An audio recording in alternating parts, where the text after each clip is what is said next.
Hi guys, my name is Cassandra and welcome back to my channel.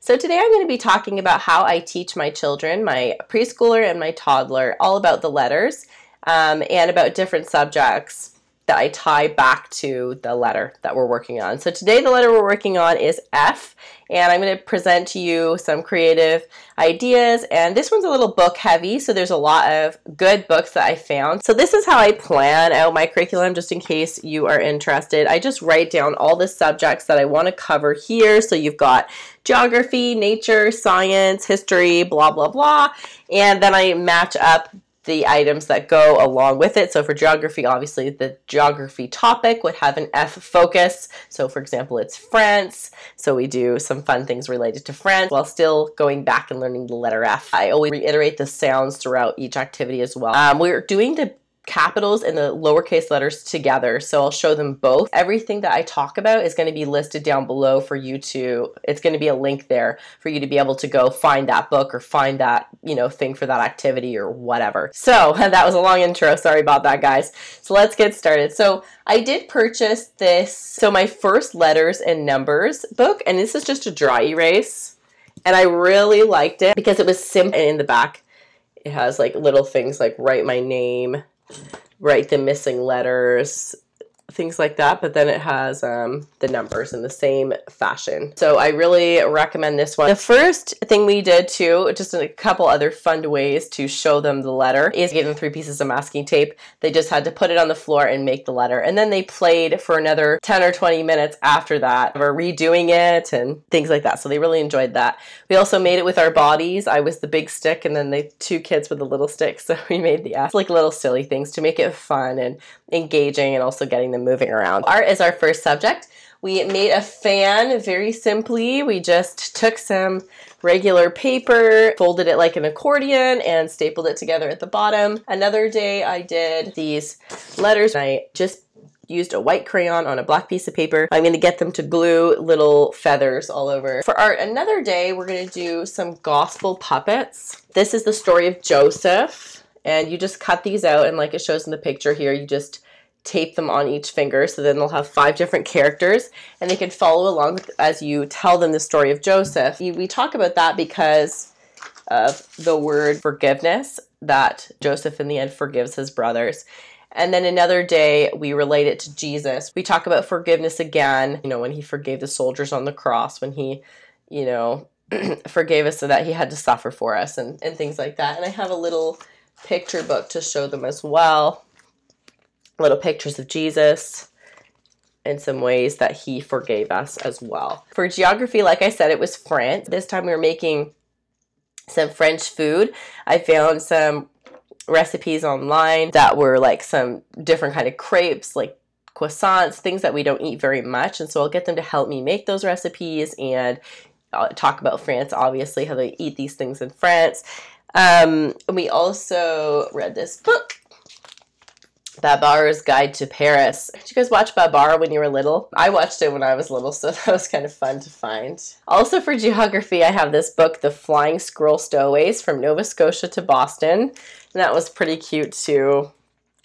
Obviously, it talks about different cultures and things that the squirrels find on the way. Just remember that everything's linked down below. So next is history. The history of farming is what we were kind of focusing on. So we did a few things with that. Pioneers of Canada Farm Life. And it was really good and simple. I got a few different ones because I wasn't sure which one I would like, but this one, it was definitely the most simple and the best one for them to be able to understand. So it shows some tools and different animals, what they do in each season, things like that. And I wanted to focus on this just to kind of give them an appreciation for where our food comes from. I think it's a good thing to help them to be grateful. So we've visited obviously farms in the past, but if you have a farm near you, we have like, a farm that makes milk and cheeses and stuff. And then we have, like I said, that farming museum. Anything like that you could possibly do would be a good thing to slip in there for farming. So the next thing is nature. And I have 3 different books for that one that we really enjoyed. I'll show you my favorite one first. Although a lot of these in this category were my favorite. This is the coolest book ever. If you get one book from this video, it's got to be this one. It is so cool because it has, why is there such a glare? It's Eric Carle's The Very Lonely Firefly. It says it has a special surprise at the end. But it's super cute. You know, the firefly is lonely and he's trying to find his other firefly friends. And he keeps seeing all these lights, but none of them are fireflies. And then at the very end, all of the fireflies, if you can see, they're lighting up. So it's super cute. We must have read this 100 bazillion times. My kids loved it. This one was cute too. My kids like Curious George, and he makes maple syrup in this one. So we talked about sugar shacks and, you know, maple syrup farms and stuff. I don't know if they're actually called maple syrup farms, but anyway, what kind of trees you get syrup from and things like that. Obviously, this is very Canadian. We make maple syrup. I think they visited a sugar shack before, but that would be a really cool thing to do too if it was wintertime, to take them to visit a sugar shack. This one I just loved as a kid, so I just put it in there. But Good Night Little Rainbow Fish, and it just has the little sparkly, beautiful fish pictures throughout the whole thing, so it really keeps them captivated. So the next one is science, and what we did was okay, so we had a couple of different things here. Flexible and rigid, My World of Science, and this was a really good simple one, as you can see, for the younger ones, but also my older one obviously learned quite a bit. And then what we did is we went around the house and found different flexible things and rigid things, and we talked about, is this one flexible, is this one rigid? But another thing you could do if you didn't want to just do it on the fly like that, if you wanted to have something prepared, is just have like a bag of flexible and rigid things. Show them the bag, take out each item, say, oh, is this one flexible, rigid, whatever. Make a little game out of it. And then we also talked about the properties of fluid. And I found this cool thing online where you use Jell-O to explain the properties of fluids. So the Jell-O, it has to be a liquid at first. You know, you boil, and then when you boil, because it's water, and then when you boil the water, there's your gas, the steam. And then when it solidifies in the fridge, it becomes a solid, and then you get to eat it together. So that was a really cool way to do it, toddler-friendly way to do it. So we did that for science one day as well. Health or phys ed, and this is kind of silly. You might have to think of something that more applies to you, but lately we've been trying to take more steps. I got a Fitbit recently, just like a simple, this one, Flex Fit. If you follow me on Instagram, you would know that. If you don't follow me on Instagram, go follow me. The link's down below. It's just Progress with Cass.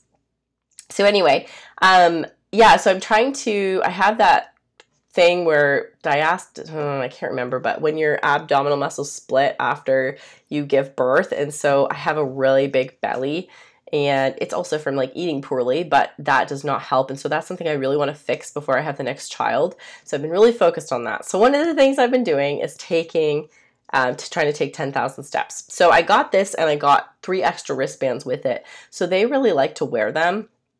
And that's just something we've been focusing on, like fitness or using the Fitbits, which starts with F. Math is next. So what we've been doing there is, again, with the book that I showed you, the dry erase book, the number 5 we've been focusing on. So trying to learn that letter. One way I always try to get them to learn their numbers, and this is such a little silly thing, but it might help someone, is I always get them to push the buttons on the microwave, or anytime there are number buttons that I need to push, I'll say, oh, go push the number, blah, blah, blah. And that's the way I teach them, a simple way in everyday life that I teach and reinforce the numbers. So the next one is Fairy Tale Fable, and this is usually my favorite, but I got the Frog Prince. I got a couple different versions, and I had thought that maybe I had seen the movie before. I don't know. Anyway, I knew it was super popular, but I didn't really know what it was. But oh gosh, I hated it. And the versions I got were extra bad. Like at the end, it was the Brothers Grimm, I feel like. She throws the frog against the wall. She throws it, and it turns into a prince. I was like, oh my gosh, this is horrible. We're not reading that one again. Obviously, I should pre-read them before I do it. But anyway, if you have a good version of the Frog Prince, that's like Disney, you know? Like, that's nice. I thought she kisses the frog and he turns into a prince. Anyway, like, I got the Frog Prince continued book, and that was really weird, and basically about this horrible husband who was lazy, and oh, it's just like nothing good in there. So if you guys can think of maybe another fairy tale fable I could do next time around, please leave that in the comments below so that I'll add that to my chart instead of that Frog Prince. Oh, it was awful.